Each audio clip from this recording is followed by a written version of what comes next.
ओम शांति। ओम शांति। ओम शांति। आज बाबा कह रहा है जहाँ निस्वार्थ प्रेम है वहाँ सुख, शांति, आनंद, खुशी सब कुछ अपने आप आ जाता है। निस्वार्थ प्रेम, कोई स्वार्थ नहीं किसी से, बस मेरा नेचर है सबको प्रेम देना, ये सोचना है। फूलों का काम है खुशबू देना, तो हमें भी निस्वार्थ प्रेम करना है। तो बाबा कहता है क्योंकि प्रेम इन सब चीज़ों से अपने आप भरपूर है। प्रेम में ये सारा कुछ आ जाता है। क्या क्या आ जाता है? सुख, शांति, आनंद, खुशी सब कुछ आ जाता है। तो इसीलिए बाबा कहता है कि प्रेम करना सीखो, प्रेममय हो जाओ, बाबा के प्रेम में डूब जाओ। अगर भगवान से मांगने जाते हैं तो भगवान को क्या बोलते हैं? बाबा ये दे दो, ये दे दो। यानी कि भगवान क्या बन जाता है? एक वेटर बन जाता है। लाला के दो, लाला के दो। लेकिन भगवान के पास जाते हैं तो क्या मांगना चाहिए? क्या मांगना चाहिए? भगवान को, खुद भगवान को ही मांग लेना, और कोई चीज मांगने का जरूरत ही नहीं पड़ेगा। भगवान हमको आप से आप ही चाहिए, क्योंकि जो सामान मांग रहे हैं, जो सुख सुविधा मांग रहे हैं, वो केवल इस जन्म के लिए। अगले जन्म यहाँ वाला सामान नहीं जाएगा, ट्रांसफर नहीं होगा।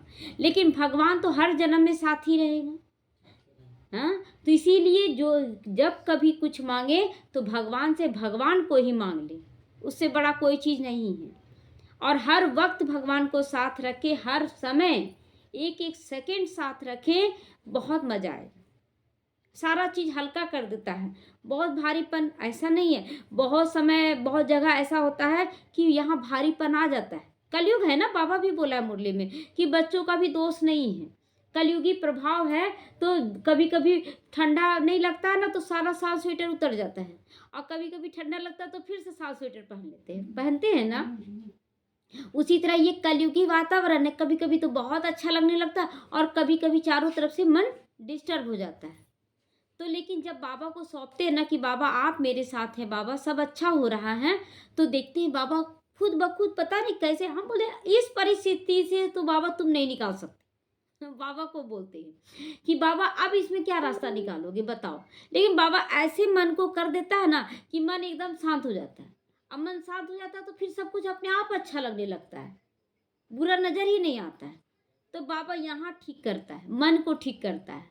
बाहरी परिस्थितियां वैसे ही हैं, लेकिन पता नहीं कैसे अपने आप अच्छा लगने लगता है। तो मन अच्छा लगने लगता है, इसीलिए सब कुछ अच्छा लगता है। तो बाबा कहता है दिल प्रेम से परिपूर्ण हो जाए, निस्वार्थ हो जाए। एक दिल वाला जो है वो किसी के भी प्रति प्रेम ही दिखाएगा, क्योंकि उसके पास प्रेम का ही दुकान है, दूसरा चीज का दुकान नहीं है।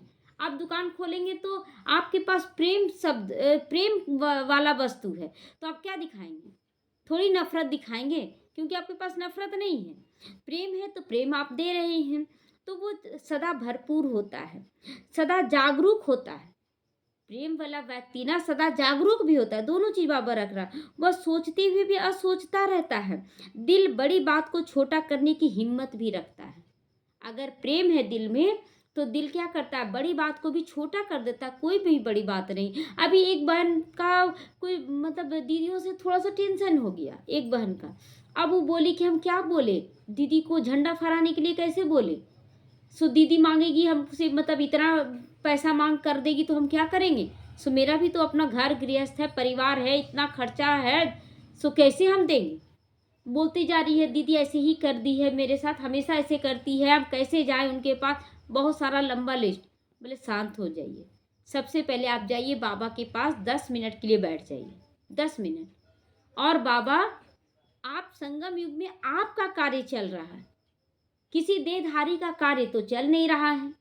बाबा हम आपके साथ जा रहे हैं उस निमित्त बनी हुई बहन के पास, जो आपके द्वारा निमित्त बनाई गई है। अब बाबा आप कार्य करो, अब हम देखना चाहते कि तुम क्या करवाते हो, हम देखना चाहते हैं बाबा।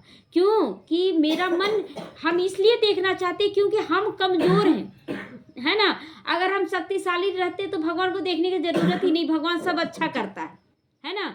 हम कमजोर, हम लोग जब ज्ञान में नहीं थे ना, तो बाबा को बार बार परीक्षा लेते थे बाबा का। और सांपों पर ना मेरा बहुत विश्वास होता था कि शंकर जी का सांप है ना, तो बहुत विश्वास होता था कि सांप मिल जाए ना तो बहुत अच्छा होता है, शुभ होता है। ये मन में भावना था। अब बोले ना कि आज तो अगर सांप हमको दिख गया ना तो मेरे लिए, और सही में शुभ ही होता था। शुभ ही एक बार है ना, कुछ मतलब कुछ ऐसा परिस्थिति आया था तो कुछ गलत काम हम करने जा रहे थे, साथ में माँ भी थी और जा रहे थे गलत। तो बाबा बाबा को दरवाजे के पास ही याद किए कि शिव बाबा को, उसमें ज्ञान में नहीं थे, ऐसे ही शिव बाबा को याद किए, बाबा हम आपके साथ जा रहे हैं, अब तुम समझो कि क्या कराना है। सो हम जा रहे हैं, जो गलत काम करना वो करने जा रहे हैं, अब तुम समझो कि इसको गलत करवाना है कि ठीक कराना है। अब निश्चिंत होकर चले जा रहे हैं। रास्ते में मेरे पैर से ना एक सांप गुजरा, ऐसे रास्ता काट दिया। तो तुरंत बोले अब तो मेरे साथ गलत हो ही नहीं सकता, अब जो होगा सब अच्छा होगा। और जब गए वहां पर ना तो अपने आप काम मेरा बन गया, अपने आप बनना शुरू हो गया उसी समय से। तो विश्वास, ये जो प्रकृति बनी हुई है ना, ये प्रकृति हमें कष्ट पहुंचाने के लिए नहीं है, ये तो प्रेम करने के लिए बनी है।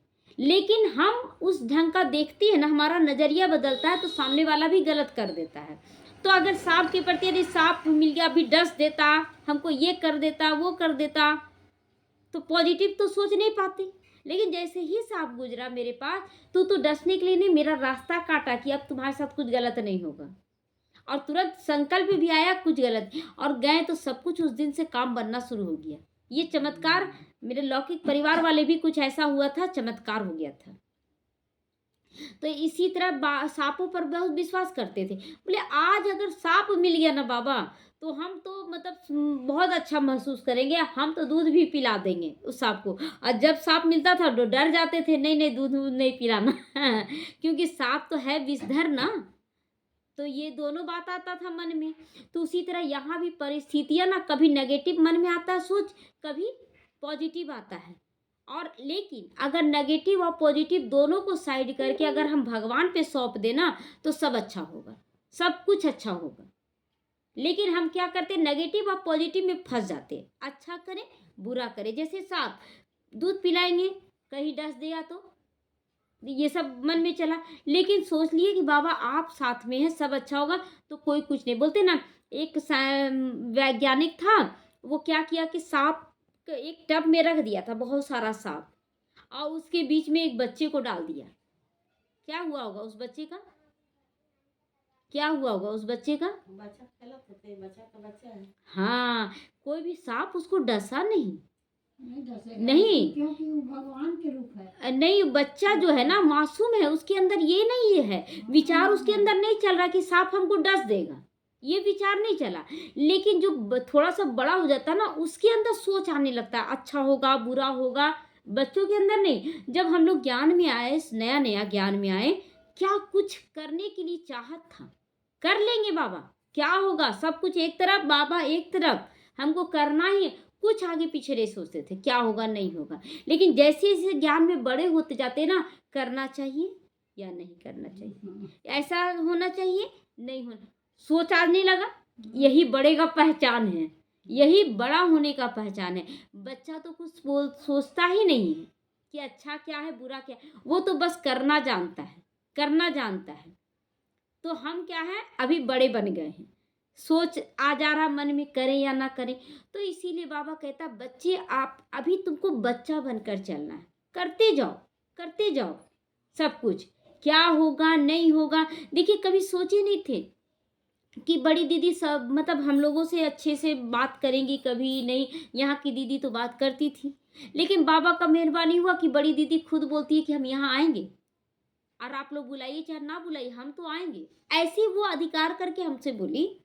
तो ये बोले बाबा वाह बाबा, हमको बोलना भी नहीं पड़ा और बड़ी दीदी खुद बोल भी दी कि आएंगे, तो ये कम बड़ी बात है। तो ये बाबा कहता ना कि आपके साथ अपने आप सब कुछ अच्छा होगा, आप केवल चलते जाओ, मंजिल तक जरूर पहुंचेंगे। और मंजिल क्या है सो बताइए, मंजिल क्या है? मंजिल है अपने अंदर की स्थिरता। हम शांत रहें, खेल की तरह परिस्थितियों को पार करें, पार होते जा रहा, क्या सोच रहा, हम क्या कभी कभी सोचते हैं कि बाबा हमको ये पाना, क्या पाकर करेंगे, क्या पाना है? पाना कुछ है ही नहीं। पाना यही है कि हम जब जीवन जी रहे हैं तो सुख शांति आनंद प्रेम में जिए, खुश होकर जिए, यही है पाना। और सबको खुशी बांटते चले, खुश रहो, खुशी बांटते चलो, यही जिंदगी है। अच्छा कर्म करना सीख रहे। बाबा का ज्ञान क्या कर रहा है कि हमारे मन को स्थिर कर रहा है, रास्ता दिखा रहा, गाइड बनकर कि बच्चे तुमको ये काम करना है, तुमको ऐसा काम करना है। बाबा रास्ता दिखा रहा है इस ज्ञान के द्वारा, क्योंकि हम लोग भटक गए थे और वही ज्ञान का तीसरा नेत्र खुलता है ना, तो हम लोग अच्छा करना शुरू किए, मन स्थिर होता है। शुरू शुरू नए नए में आज जब आए थे तो नींद आने लगता था बाबा के घर में। क्यों नींद आया, कभी सोचे नींद क्यों आता था? मन अशांत था और ज्ञान सुनने से ना मन शांत हो गया, मन शांत हुआ।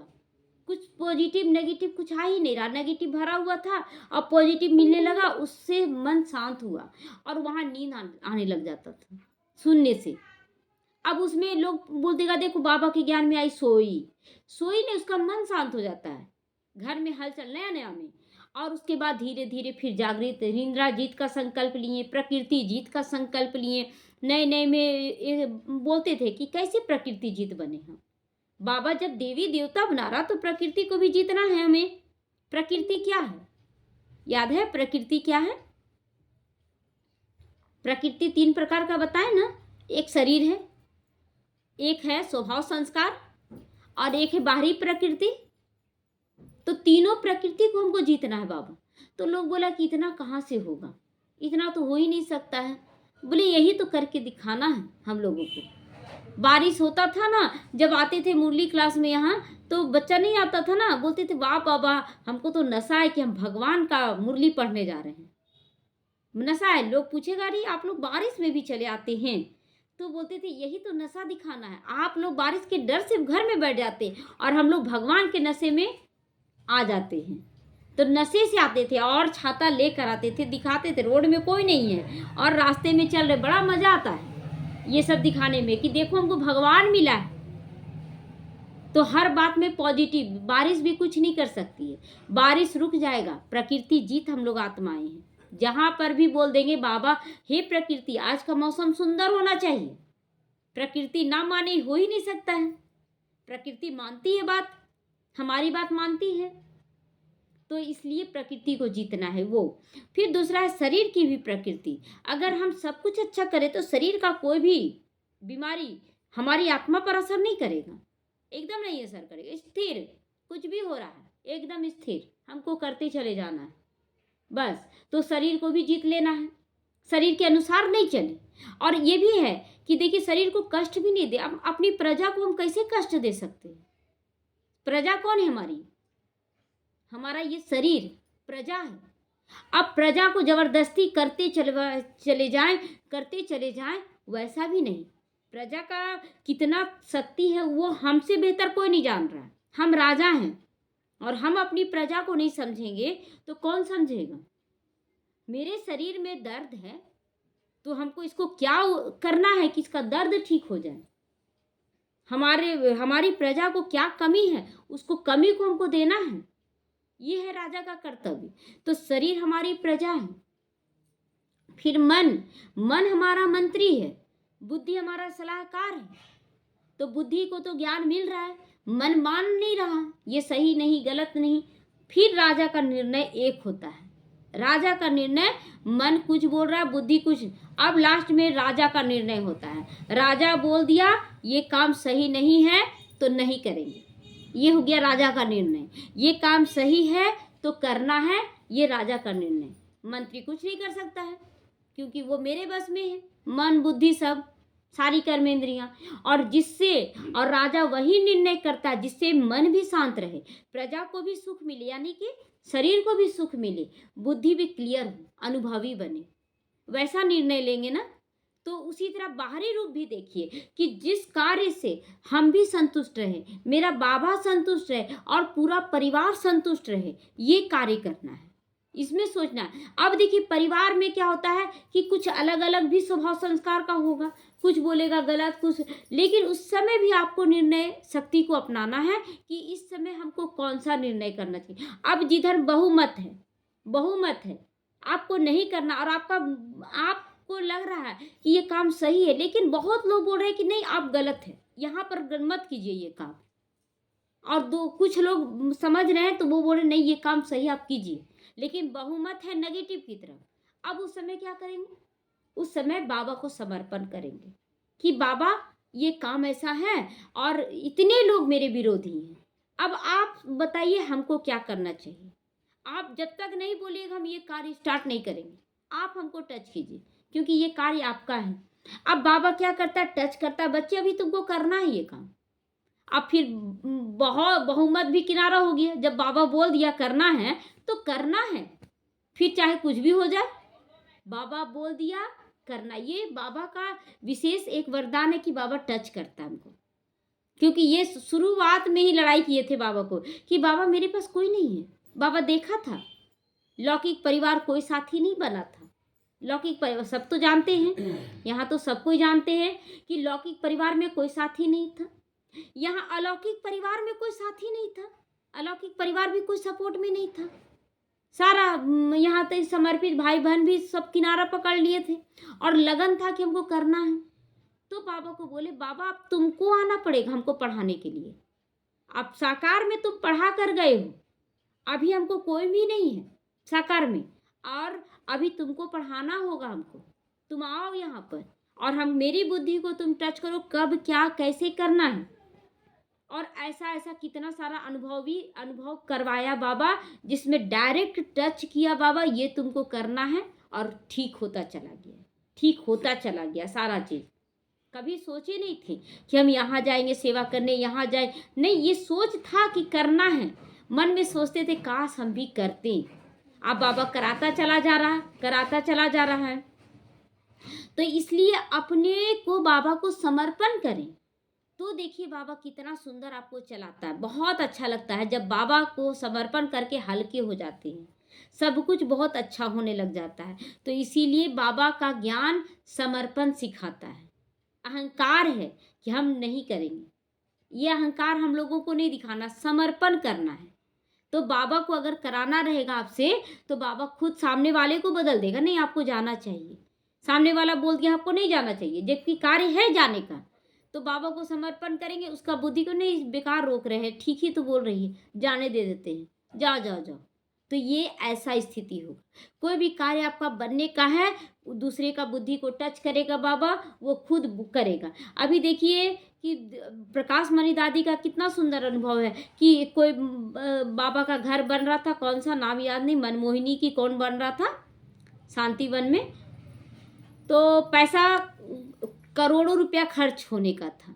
जब बनाया गया चिट्ठा तो इतना पैसा खर्च कहाँ से आएगा, तो बाबा कराएगा। अब बोला बाबा कैसे कराएगा, अब किसी की बुद्धि को टच हुआ, बहुत बड़ा अमाउंट ला कर वो पहुँचा दिया, बुद्धि को टच किया, वो बोलने नहीं गई। अब वो जो आदमी था बोले कहाँ से होगा, वो बोला कि लगता दादी ना बोली होगी उस भाई को। सो एक्यूरेट उतना ही पैसा उला कर कैसे दे दिया, उसको कोई चीज़ में प्रॉफिट हुआ था, दलाल था तो उसको प्रॉफिट हुआ था, तो पैसा ला कर दी। बोले एक्यूरेट उतना ही पैसा कैसे ला कर दे देगा। अब दादी को नहीं बोला वो कि हम जा रहे हैं उससे पूछने के लिए, और वो चुपचाप वो आदमी क्या किया, उस आदमी से मिला, जाकर उस आदमी से मिला कि आप कैसे दिए पैसा, दादी उदी बोली थी क्या। मैंने नहीं, हमको बहुत इतना प्रॉफिट हुआ था तो मन में आया, संकल्प उठा कि चलो इतना जाकर दे देते हैं, बस इतना जाकर दे दिए। तो उसको यकीन हुआ कि ये कार्य कोई देहधारी नहीं करा रहा है, ये कार्य तो बाबा करा रहा है।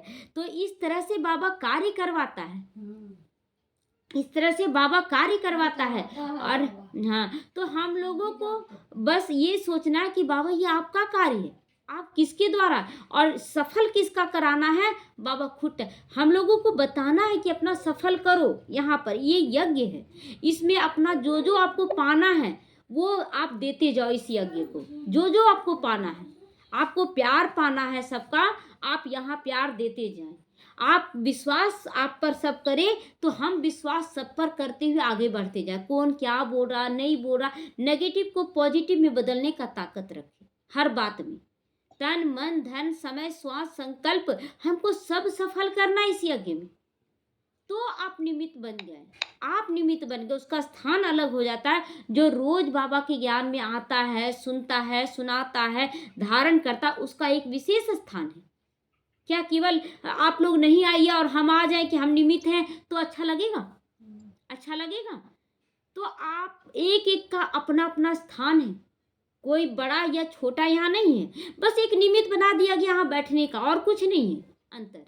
आप भी पुरुषार्थी इस संगम युग में, हम भी पुरुषार्थी, बाकी अंतर कुछ भी नहीं है। सब एक बराबर, हम लोग एक बच्चे हैं, बाबा के सारे बच्चे हैं, और हम लोगों को बाबा के साथ अच्छे से चलना है। अच्छा, ओम शांति। देखिए